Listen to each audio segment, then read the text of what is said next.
Bonjour tout le monde. Nous allons présenter aujourd'hui un récap sous le thème de quelle est la relation entre la didactique et la pédagogie, présenté par Mademoiselle Awatef et Mademoiselle Asma sous l'encadrement de Monsieur Aziz.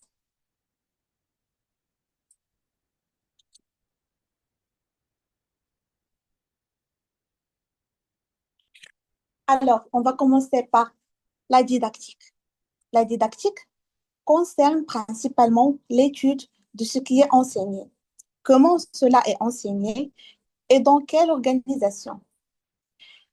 Il se concentre sur la transmission des connaissances et des compétences en s'intéressant aux méthodes, aux outils et aux pratiques pédagogiques spécifiques à une discipline ou un domaine d'apprentissage. La didactique vise à définir ce que l'élève doit apprendre, comment lui transmettre cette connaissance et comment évaluer son acquisition. La didactique. La didactique, c'est l'étude de l'enseignement et de l'apprentissage d'une discipline. La didactique, c'est organisation, méthode, outils d'enseignement. La didactique focus sur le contenu et ses modalités de transmission. La didactique s'intéresse à la transmission d'un savoir savant. La didactique s'intéresse au niveau des élèves, à leur représentation initiale et à leurs difficultés. La didactique s'intéresse aussi aux problématiques qui naissent de l'observation d'un monde complexe.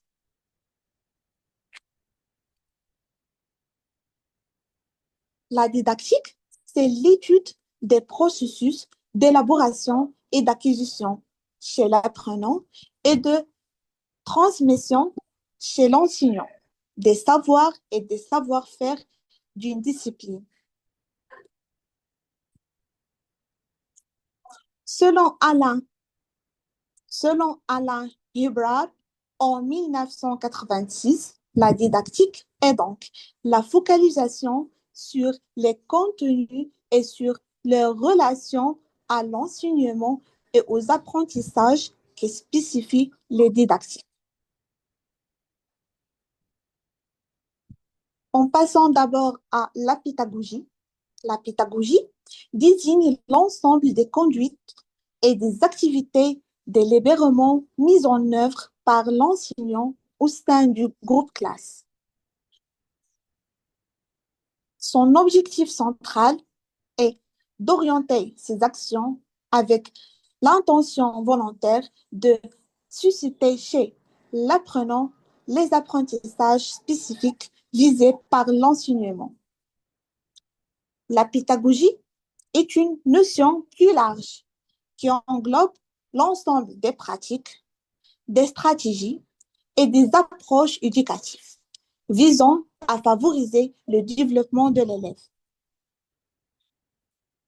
La pédagogie, il concerne l'ensemble des méthodes et des interactions entre l'enseignant et l'élève, ainsi que la manière dont l'environnement d'apprentissage est structuré pour encourager la motivation, le développement personnel et la participation active de l'élève. La pédagogie, c'est un enjeu général de l'éducation. La pédagogie, c'est les stratégies, les méthodes et la relation enseignant-élève. La pédagogie favorise le développement global de l'élève. La pédagogie s'intéresse aux relations élève-élève, aux relations enseignant-élève. Elle s'intéresse aussi à l'organisation de la classe pour favoriser les apprentissages. Conclusion. La didactique s'intéresse à ce qui est enseigné et à comment cela est transmis dans une discipline précise. La pédagogie concerne comment on enseigne, avec quelle stratégie et dans quel but pour aider l'élève à se développer globalement. Maintenant, on passe à la relation entre didactique et pédagogie.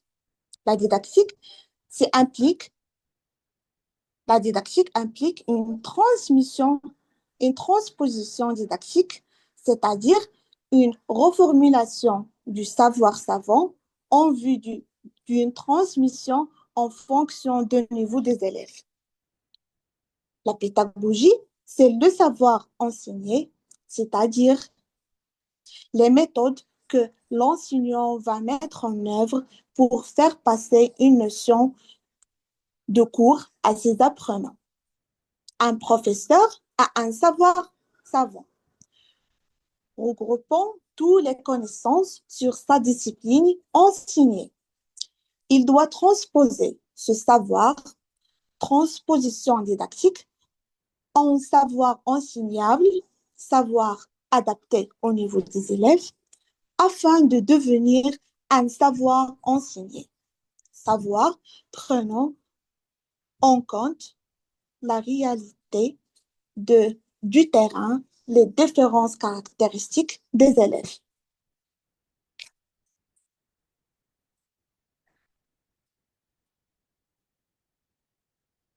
Conclusion, la didactique, c'est la relation entre l'enseignant et le savoir pour le faciliter et devenir acceptable par l'apprenant en utilisant différents moyens et matériels, etc.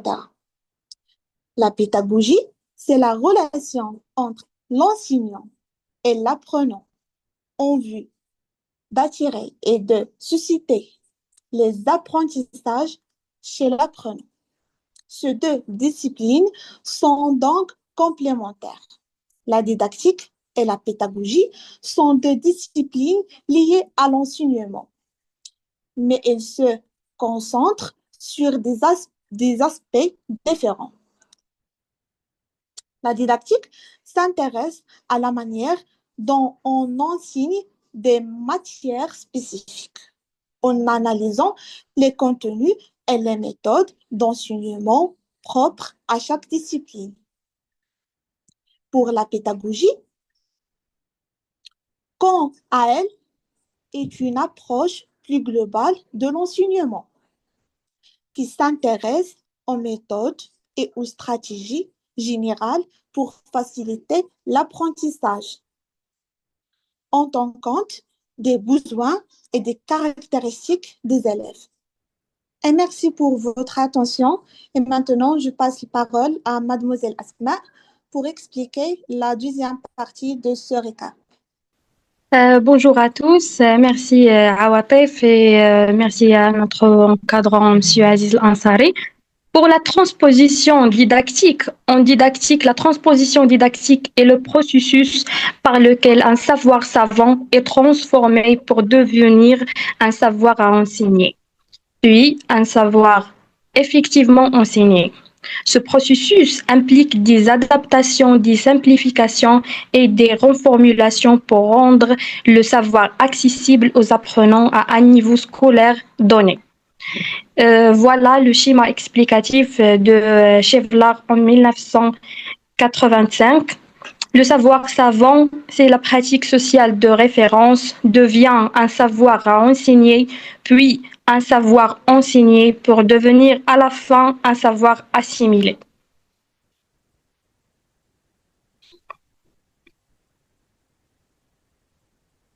Les deux étapes de la transposition didactique. Il existe deux étapes de la transposition didactique. Premièrement, la transposition didactique externe, appelée la transposition didactique externe, car elle a lieu hors du système d'enseignement, hors de la classe. Elle est réglée par ce qu'appelle Chavlar en 1985 nosphère, littéralement la sphère où l'on pense. La nosphère, c'est-à-dire l'ensemble des personnes qui pensent les contenus d'enseignement. On trouve les universitaires qui s'intéressent aux problèmes d'enseignement, puis les représentants du système d'enseignement, aussi les auteurs de manuels, puis les inspecteurs scolaires, aussi les représentants de la société, les présidents d'une association de parents d'élèves et les représentants du monde politique. Deuxièmement, on trouve la transposition didactique interne. Il consiste à adapter et transférer les savoirs à enseigner tels qu'ils apparaissent dans les programmes et les manuels. Et par voie de conséquence, les savoirs savants dont ils sont issus en savoir enseigner est appelé transposition didactique interne, car il est le fait des enseignants et de leurs pratiques dans les classes.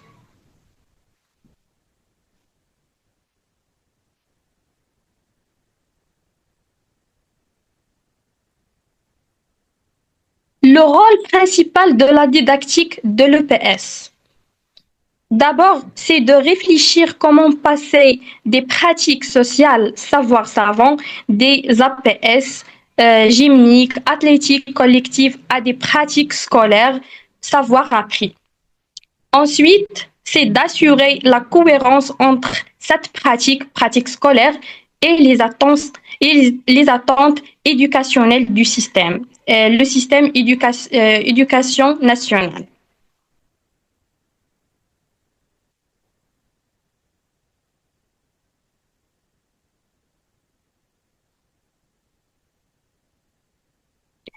L'analyse didactique de l'EPS. Pour l'éducation physique et sportive, l'analyse didactique est un ensemble de démarches de construction de contenu d'enseignement. Prenons leur source dans l'étude, par l'intervenant ou par des chercheurs, des activités physiques, sportives et artistiques. Cela à la fois du point de vue de leur logique, mais aussi du point de vue de l'élève et des apprentissages possibles. Premièrement, on trouve la logique interne de l'activité. Ce qui spécifie l'APS, c'est la carte d'identité et l'essence de l'APS. Deuxièmement, l'enjeu de formation revient à répondre à la question pourquoi choisir cette APS dans une programmation. Autrement dit, qu'est-ce que l'activité peut apporter à l'élève? D'abord, sur le plan cognitif, c'est de comparer le handball aux autres APS. Ensuite, sur le plan socio-affectif, respecter le règlement, c'est de respecter aussi l'arbitre. Puis, sur le plan psychomoteur, l'élève confronté à l'activité de handball doit être capable d'identifier les problèmes rencontrés, de les analyser, de les résoudre et de choisir les règles d'action compatibles avec ses pouvoirs moteurs. Troisièmement, les principes d'action. Les principes d'action du basketball sont liés à deux phases de jeu, c'est-à-dire la phase d'attaque et la phase de défense.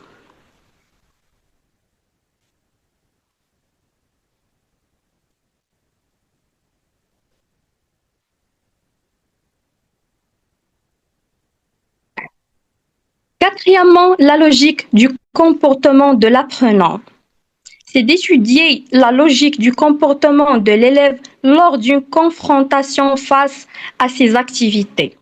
C'est voir comment cet apprenant perçoit, se compte et traite les difficultés posées selon ses propres capacités cognitives. Cinquièmement, les problèmes fondamentaux. Les problèmes fondamentaux auxquels se heurtent les pratiquants au niveau de l'apprentissage sont donc intimement liés à la logique interne de l'activité. C'est une nécessité de gérer la vitesse du jeu, rapidité des transitions, des phases de jeu et des enchaînements des actions du joueur, changement du statut. obligation de contrôler ses actions, nombre d'appuis, ses déplacements pour éviter son adversaire, déborder l'adversaire, et gérer le principe certitude-incertitude, c'est de prendre des décisions et savoir s'adapter rapidement, trouver une forme de contrôle et de manipulation de la balle permettant d'agir avec cette balle, relation duel attaquant-défense et tireur-gardien. Et merci de votre attention.